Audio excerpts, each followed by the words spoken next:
'alal falah, kita dikehendaki mengucapkan la ilaha la haula wala quwata illa billah. Selain daripada tu, sebut macam mana muadzin sebut. Termasuklah pada tathwib as-salatu khairu minan naum. Walaupun ada pandangan yang mengatakan sadaqta wa barakta, itu pandangan yang tidak kuat. Adapun hadis umum yang Bukhari sebut ni, Nabi suruh sebut sebagaimana muadzin sebut. Jadi kalau muadzin sebut as-salatu khairu minan naum, as-salatu khairu minan naum, Nabi sebut kecuali pada lafaz hayya 'alas salah dan hayya 'alal falah. Pada ketika itu kita menjawabnya dengan la haula wala quwwata illa billah. Baik. Kemudian berselawat ke atas Nabi. Setiap Muslim ni dia hendaklah berselawat pada Nabi setelah azan. Idza sami'tumun nidaa, idza sami'tumul muadzin faqulu mithla ma yaqul thumma sallu alaihi.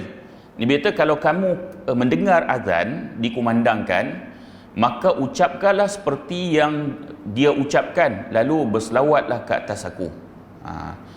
Baik, jadi had Nabi suruh selawat ni sebelum azan ke selepas azan?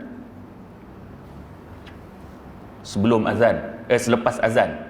Adapun di beberapa tempat mereka buat selepas sebelum azan itu, maka itu pandangan yang kurang tepat. Apatah lagi apabila azan selawat itu dikuatkan dengan guna mikrofon, kampung-kampung bukan di Perlis ni, bukan di Perlis. Allahumma salli ala Muhammad, Allahumma salli ala sayyidina Muhammad wa ala alihi wasahbihi. Dia selawat dulu kemudian dia azan, seolah-olah lafaz selawat itu sama dengan azan sebab dia buat kuat. Kalaulah dia berhujah kata memang ada selawat sebelum azan, adakah dilakukan dengan kuat? Maksudnya bila Allahumma salli ala, bila menjerit selawat dulu kemudian baru Bilal azan. Maka dua-dua perkara lah. Pertama sekali, lafaz selawat sebelum azan itu tidak benarlah. Kalaupun benar, tidak dilakukan dengan kuat. Kerana Bilal hanyalah memperkuatkan pada lafaz azan. Apa yang dilakukan zaman sekarang di beberapa buah negeri, di masjid-masjid kampung terutamanya, mereka selawat dengan menggunakan mikrofon. Ini bermakna seolah-olah kalaulah selawat itu wujud, maknanya Bilal dulu menjerit selawat dulu sebelum Bilal menjerit melafazkan azan. Adapun hadis yang sahih menyebut tentang lafaz selawat ini adalah selepas daripada azan. Selepas daripada azan. Baik. Selawat sebelum azan ni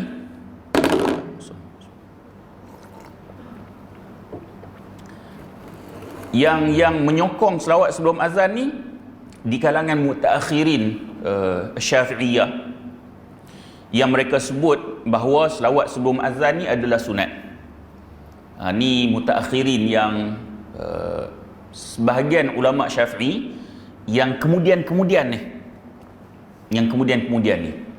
Antara yang menyebutkan adalah Imam Zainuddin Al-Malibari dalam kitabnya Fathul Mu'in, dan ianya dinisbahkan kepada Imam An-Nawawi dalam Syarah Al-Wasit, yakni Fathul Mu'in. Seorang ulama Ad-Dimyati dia menukilkan perkara yang sama dalam kitabnya I'anatul Talibin.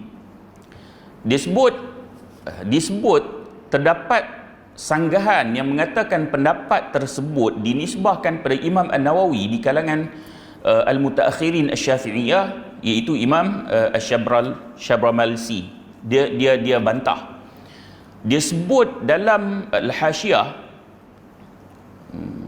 bahawa telah berlaku kesilapan dalam menulis di dalam Syarah Al-Wasit dan sebenarnya yang ma'ruf dan warid adalah selepas iqamah dan selepas azan dan bukan sebelumnya. Yang ini ada dalam Nihayatul Muhtaj ila Syarhul Minhaj. Pendapat yang mengatakan disunatkan berdasarkan sebuah hadis riwayat Abu Hurairah, kana Bilalun idza arada an yuqima as-salata qala assalamu alayka ayuhan nabiy wa rahmatullahi wa barakatuh as-salata rahimakallah. Maksudnya adalah Bilal ketika beliau hendak mendirikan salat, maka beliau berkata assalamu alayka ayuhan nabi wa rahmatullahi wa barakatuh as-salatu rahimakallah. Yani hadis Tabrani dalam Al-Awsat. Imam At-Tabrani di akhir hadis tersebut diisyaratkan bahawa hadis ni hadis yang lemah. Disebut tidak diriwayatkan hadis ini daripada kamil kecuali Abdullah bin Muhammad Al-Mughirah. Kemudian merujuk pada terjemahan Abdullah bin Muhammad Al-Mughirah dalam kitab At-Tabaqat disenaraikan pendapat-pendapat para ulama hadis terhadap beliau. Abul Hatim mengatakan laisa biqawi, dia ni tak kuat, lemah. Ibnu Yunus mengatakan munkarul hadis, hadis dia munkar. Ad-Darqutni mengatakan dhaif, lemah. Kemudian Al-Uqaili dalam Ad-Du'afa mengatakan merupakan sesuatu yang tidak ada asalnya. Baik. Begitu juga ada di kalangan muhaddis, para ulama hadis sebut hadis ni terlalu lemah, dan ada yang menyatakan hadis ni palsu. Yang kata selawat sebelum azan tadi ni. Imam Ibn Hajar Al-Haytami apabila ditanyakan mengenai adakah disunatkan untuk mengucapkan selawat sebelum azan dan iqamah, dia jawab dalam kitabnya Al-Fatawa Al-Fiqhiyah Al-Kubra, lam ara man qala binadmi salati wassalami awal iqamah wa innama alladhi dhakarahu a'immatuna annahuma sunnatani aqibal iqamah kal adhan thumma ba'dahuma Allahumma rabb hadhihi ad-da'wati tammah ila akhir ayat. Maksudnya tidaklah aku berpandangan bagi sesiapa yang mengatakan dengan sunatnya selawat pada awal iqamah dan apa yang disebutkan oleh imam-imam kami bahawa keduanya, yakni azan dan iqamah, sunat dibacakan selawat selepas iqamah seperti azan, kemudian selepas itu dibacakan Allahumma rabb hadhihi da'wati tammah sehingga akhir doa tersebut. Maknanya hadis yang menyatakan selawat sebelum azan adalah hadis yang lemah. Hadis yang lemah. Bukan orang biasa-biasa kata, para muhaddisin, ulama hadis yang menyebut hadis ini lemah. Adapun hadis yang sahih, hadis yang kuat tentang selawat adalah selepas azan. Selepas azan. Baik. Selawat selepas azan ni, sepakat para ulama mengatakan ianya adalah sesuatu yang disunatkan berdasarkan hadis Nabi. Idza sami'tumul muadzin faqulu mithla ma yaqul thumma sallu alayya fa innahu man shalla ala salatan sallallahu alaihi biha ashran thumma sallallahu liyal wasilah fa innaha manzilatun fil jannah la tanbaghi illa li'abdin min ibadillah wa arju an akuna ana huwa faman sa'ala liyal wasilah halat lahu syafa'ah. Maksudnya apabila kamu dengar muadzin melaungkan azan, Nabi kata sebutlah seperti mana muadzin sebut, kemudian selawatlah ke atasku sampai la ilaha illallah, kita pun selawat Allahumma salli ala Muhammad wa ala Muhammad, kita pun selawat ke atas Nabi. Kemudian Nabi sebut hendaklah sebab sebelum tu Nabi kata siapa yang selawat ke atas aku maka Allah akan berselawat ke atasnya 10 kali. 10 kali. Kemudian mohonlah wasilah. Wasilah ni doa mana? Allahumma rabb hadhihi da'wati tammah. Yang tu, doa wasilah tu. Kita selawat, kemudian kita doa wasilah. Wasilah ni dia kedudukan yang dikhususkan kepada Nabi. Antaranya ialah ketika semua para rasul diminta untuk beri syafaat, maka mereka tidak mampu. Ni syafaat yang uzma ni, syafaat yang paling besar sekali. Sehinggalah yang boleh memberi syafaat itu adalah Nabi Muhammad SAW. Dan begitu juga kedudukan yang istimewa kepada Nabi, itulah yang disebut sebagai wasilah. Dan Nabi sebut, sesiapa yang mohonlah wasilah bagiku, dan wasilah itu adalah satu kedudukan di syurga yang hanya disediakan untuk seorang sahaja dari kalangan hamba Allah. Dan aku mengharapkan agar aku dikurniakan kedudukan tersebut. Barang siapa memohon bagiku wasilah, maka halallah baginya syafaatku. Hadis sahih riwayat Muslim. Maknanya selepas azan, kita lepas la ilaha illallah Muhammad Rasulullah tu, last tu, kita selawat dulu, kemudian baru doa wasilah.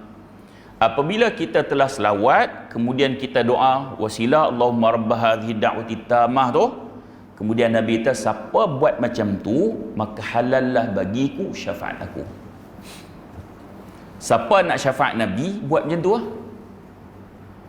Buat macam tu kan? Lepas je azan, orang azan kita jawab, kemudian kita selawat, kemudian kita doa wasilah. Nabi kata dia ni layak untuk dapat syafaat. Tuan-tuan, syafaat ni penting tau. Nak dapat syafaat Nabi ni penting. Di padang mahsyar, di tempat yang dikumpulkan semuanya manusia daripada zaman Nabi Adam sekadar kita tahu sampailah kiamat. Hui, berapa ramai? Tentu kalau pergi ke padang Arafah pun jenuh dah tu. Arafah pun baru berapa juta orang, berapa 3 juta ke apa. Tu pun kita rasa ramai dah. Zaman sekarang ni kira dia elok sikit dia buat. Kalau tuan-tuan pergi zaman sebelum 90-an tu, Allah, ramai orang. Tuan-tuan bayangkan kita kalaulah kita bahasa Inggeris pun tak tahu, bahasa Arab pun tak tahu, tengah orang ramai ni semua pakai ihram, tiba-tiba kita tersesat. Kita sesat, cari muka Melayu tak jumpa. Nak tahu kita punya apa khemah tu kat mana kan, tengok muka Melayu dia, ya pak, Allah bukan dah. Nak cakap ni, kita pun tengok pada jauh, tengok ada orang bawa bendera Malaysia, kita pun pergilah pi tengok, Allah, bendera Amerika. Kan bendera nak sama kan. Kalau tengok pada jauh nak sama. Sebab tu pernah dulu di Iraq, wartawan Malaysia pernah kena tembakan, pernah kena ambush sebab bawa bendera tu. Daripada jauh mereka ingat ni Amerika yang kena tembak kan? Sehinggalah wartawan tu bila kena ambush dia sebut Allahu Akbar, baru mereka sedar, oh orang Islam. Tuan-tuan, di ketika kita sangat susah pada ketika itu, tiba-tiba ada orang Malaysia mai, ni bukan haji ni yang ni khemah kita kat sana ni. Kita Allahu Rabbi. Tu baru berapa juta orang. Ni daripada zaman Nabi Adam sampailah hari kiamat tu. Kita sangat mengharapkan bantuan. Kita bersendirian, tak ada anak pinak, tak ada. Kita bersendirian. Kita sangat mengharapkan syafaat. Ketika itu syafaat yang kita harapkan adalah syafaat Nabi SAW. Kita perlu syafaat tu. Jadi kalau nak syafaat itu, had Nabi suruh buat, tak susah pun.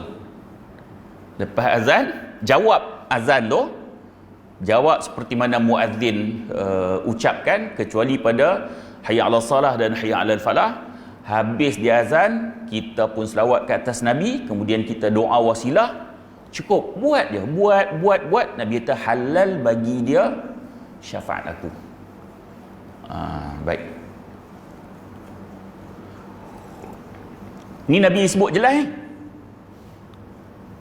Tapi kalau lambang capal, dia tak ada Nabi tak sebut siapa pakai kepiah lambang capal halal syafaat aku, tak ada. Hak duk berebut buat nak dapat syafaat, hak berebut buat hak tu. Ni ada hadis yang sahih yang sebut dengan jelas, hak ni tak mau buat sungguh-sungguh. Dan Nabi sebut dah ni, nak dapat syafaat buat macam ni. Berebutlah. Ada beberapa hadis lain yang lain yang Nabi sebut dengan jelas. Siapa buat macam ni dapat syafaat. Ini salah satunya. Maknanya memang Nabi sebut siapa nak dapat syafaat buat macam ni, siapa dapat syafaat buat macam ni. Rebut hak tu pun tak layak kita nak buat dah. Pergi cari hak Nabi tak sebut pula, hak pakai lambang capal.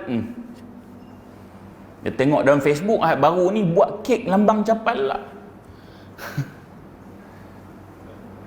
Tuan-tuan, lambang capal ni baru masuk Malaysia, baru je masuk Malaysia. Hak duk bersungguh buat ni geng-geng Brelwi di India, Pakistan tu. Geng-geng hak sorban hijau, kalau tuan-tuan pergi jumpa di Mekah pun, di Madinah pun, sorban hijau hak geng-geng India ni, dia punya celak tu, hui, kita tengok gerun. Tengok bini dia jambui pun nampak. Tengok dia tu dengan jubah, dengan hijau, kita tengok gerun.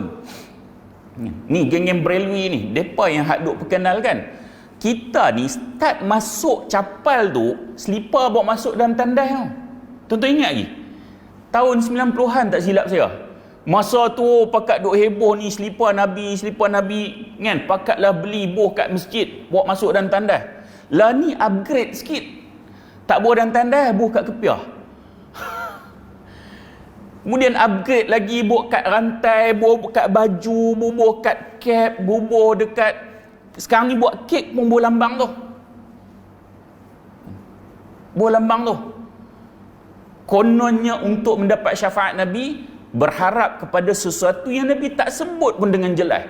Kalau nak syafaat Nabi ni, hadis-hadis seperti ini dan beberapa hadis yang lain, Nabi telah sebut nak dapat syafaat Nabi buat macam tu. Ambil yang ni lebih selamat. Ya, ambil yang ni. Baik.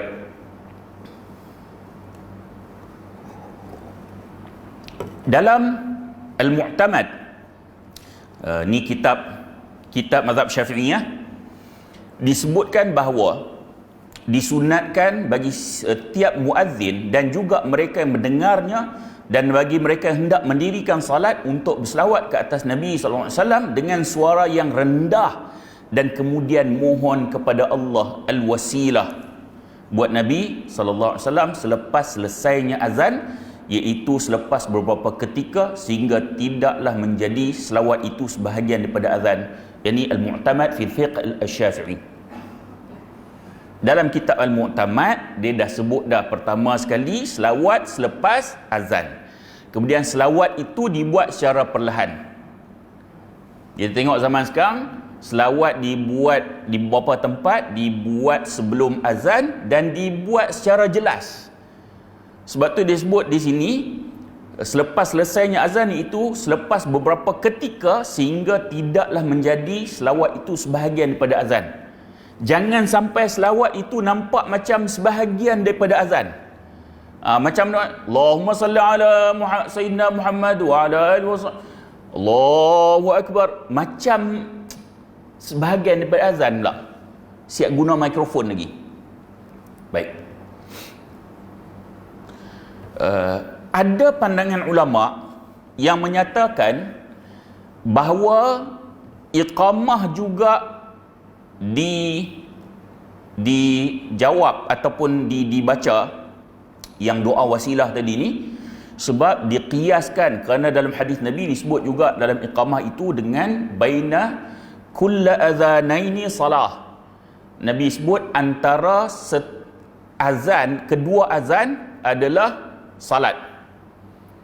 So ada ulama, sebahagian ulama yang menyebut dia qiyas dengan azan tadi ni, kena jawab doa wasilah tu, dia iqamah juga kena jawab.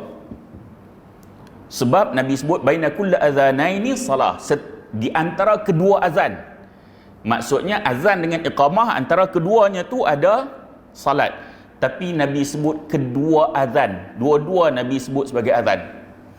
Wallahu ta'ala alam, perbincangan ini agak panjang di kalangan ulama. Saya lebih cenderung pada pandangan menyatakan hanya azan, tidak pada iqamah. Kerana perbincangan yang menyebut tentang perbahasan tentang perkataan ini, ada beberapa ayat dan hadis Nabi, walaupun Nabi sebut perkataan itu, tetapi ia tidak memaksudkan sama kedudukannya macam mana yang ni kullu azanain, setiap dua azan, antara azan dan iqamah tu. Contoh macam Nabi sebut al-abawain, kedua bapa. Tapi kalau dipisahkan, ini adalah ab, ini adalah ni bapa, ni mak. Tapi bila disekalikan disebut kedua bapa disebut begitu. Tetapi mereka berbeza. Bapa berbeza, mak berbeza. Begitu jugalah apabila hadis Nabi sebut kullu azanain, dua azan, namun ia adalah azan dan iqamah. Adapun kalau orang nak baca doa wasilah ni selepas iqamah, kita tidak bantah apa yang mereka buat. Kan? Kita tak bantah apa mereka buat, sebab itu juga ada pandangan di kalangan para ulama. Para ulama.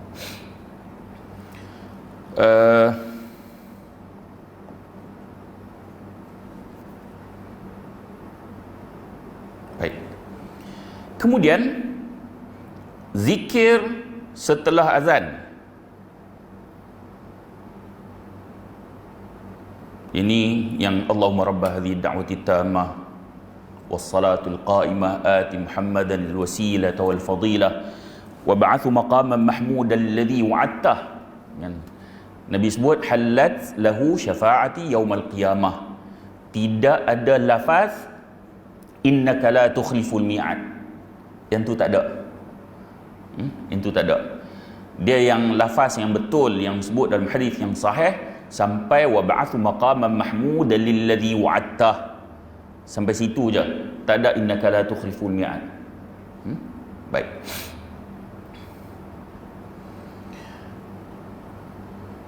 Kemudian selain daripada doa yang selalu kita duk baca tu, Allahumma rabbah hadhihi da'wati tammah tu, selain daripada itu ada lafaz yang lain juga yang Nabi sebut.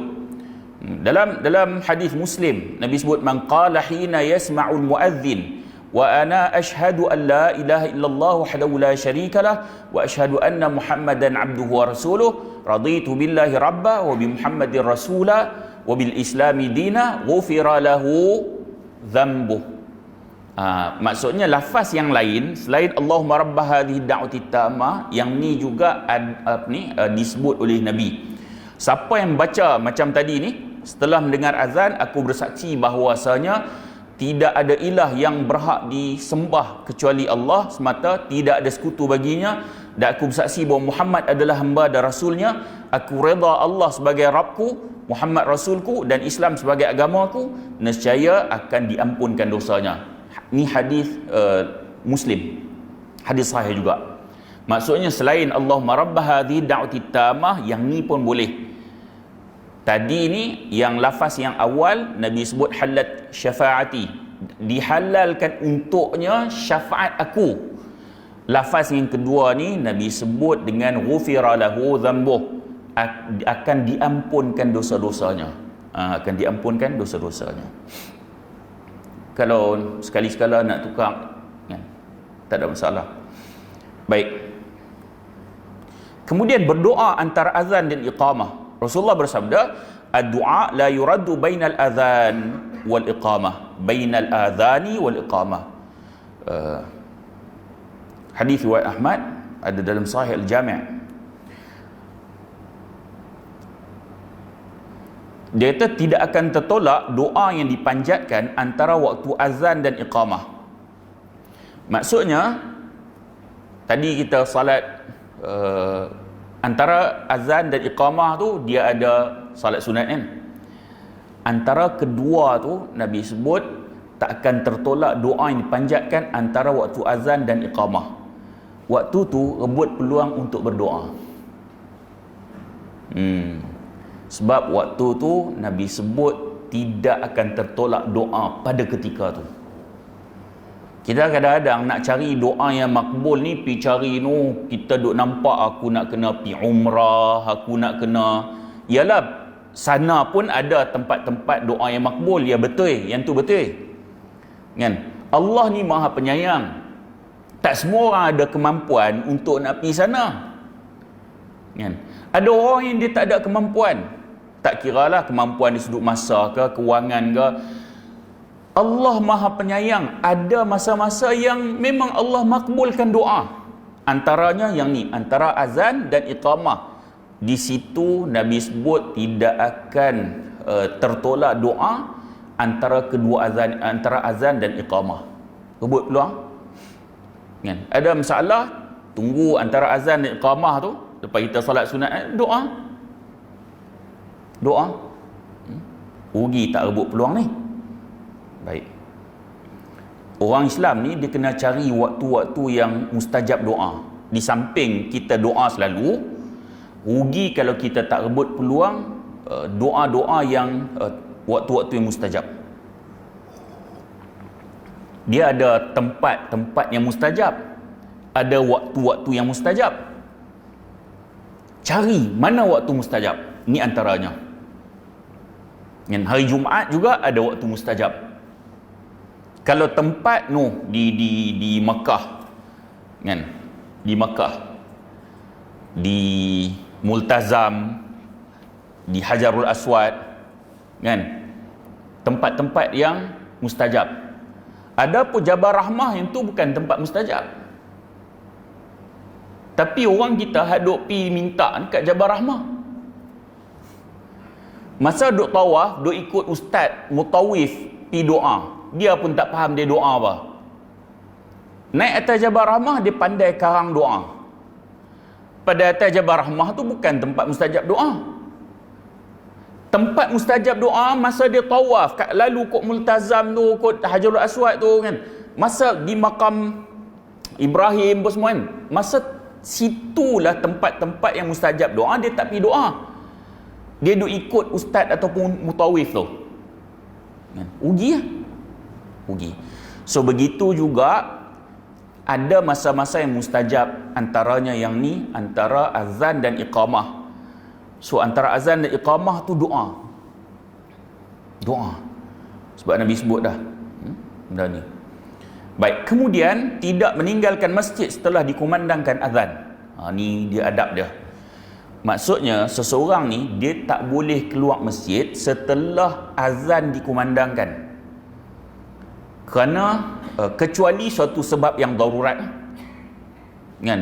Kata orang telefon kata ni apa nama bapa dia meninggal dunia contoh, kan? Ataupun rumah dia terbakar ke apa, benda yang darurat. Tapi saja-saja nak tinggal dengan alasan yang remeh tak boleh. Ada satu hadis Abu Hurairah, dia melihat radhiyallahu an, dia melihat seorang keluar di masjid setelah azan. Lalu dia kata, "Amma hadza faqad asa Abul Qasim sallallahu alaihi wasallam." Hadis sahih Muslim. Abu Hurairah dia tengok seorang keluar daripada masjid setelah azan asar.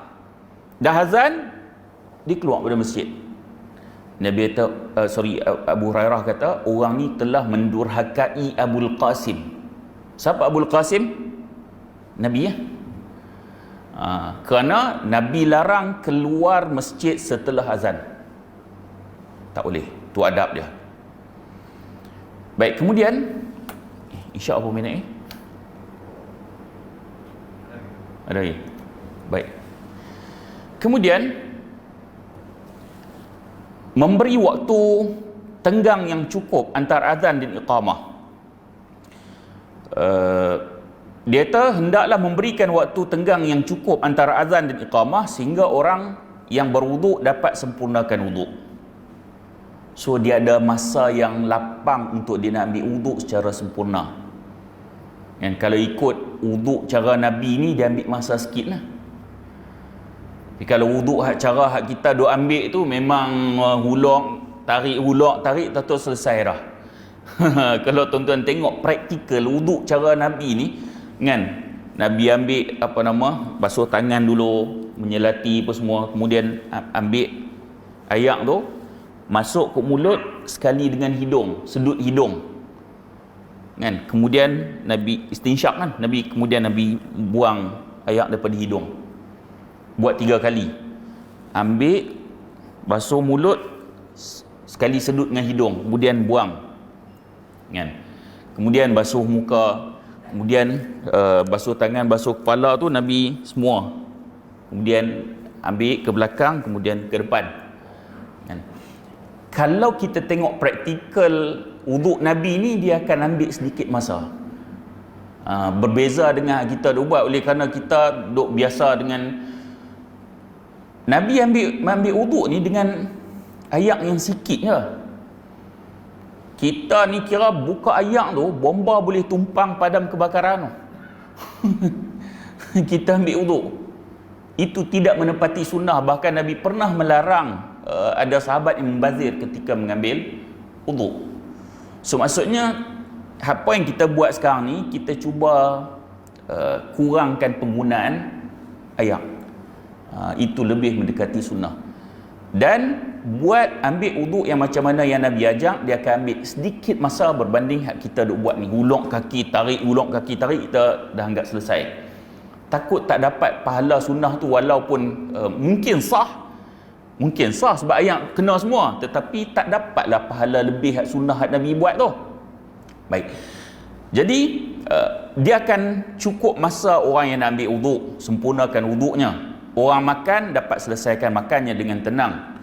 Ada hadis Nabi SAW, Nabi kata, ij'al baina adhanika wa iqamatika nafasan hatta yaqdiyal mutawaddi'u hajatahu fi muhlin wa yafrugha al-akilu min ta'amihi fi muhlin. Berikanlah tenggang masa yang cukup antara azan dan iqamah kalian, hingga orang yang berwuduk dapat sempurnakan wuduknya dengan tenang, dan orang yang makan dapat selesaikan makannya dengan tenang. Dengan tenang. Baik. Inilah semua adab yang telah dibicarakan tentang azan. Adapun akan datang, insya-Allah kita akan bincang tentang satu tajuk yang penting, iaitu dinamakan istizan. Istizan ni apa maksudnya? Istizan ni adalah minta izin. Kita nak pergi rumah orang, so dia ada adab yang dinamakan istizan. Kerana rumah orang Islam ni dia ada kehormatan dia. So apa adab-adab yang perlu kita buat? Nak bagi salam berapa kali, nak ketuk rumah macam mana nak minta izin pada tuan rumah. So adab-adab ini perlu dilihat kan. Dalam istilah syaraknya disebut istizan, minta izin. Dan dalam tu nanti insya-Allah kita akan bicarakan tentang perincian bila kita nak pilih masa yang tepat, nak ketuk pintu berapa kali, kemudian bila kita nak pergi rumah orang nak bagi salam tu, kedudukan kita tu kat mana dengan pintu. Boleh ke pergi terjah aja kan? Tambah kadang-kadang di kampung-kampung, Assalamualaikum, tak dapat sini tu, pergi kot dapur, tingkap dapur, Assalamualaikum, tuan rumah ada ke tak, pergi jenguai apa kan?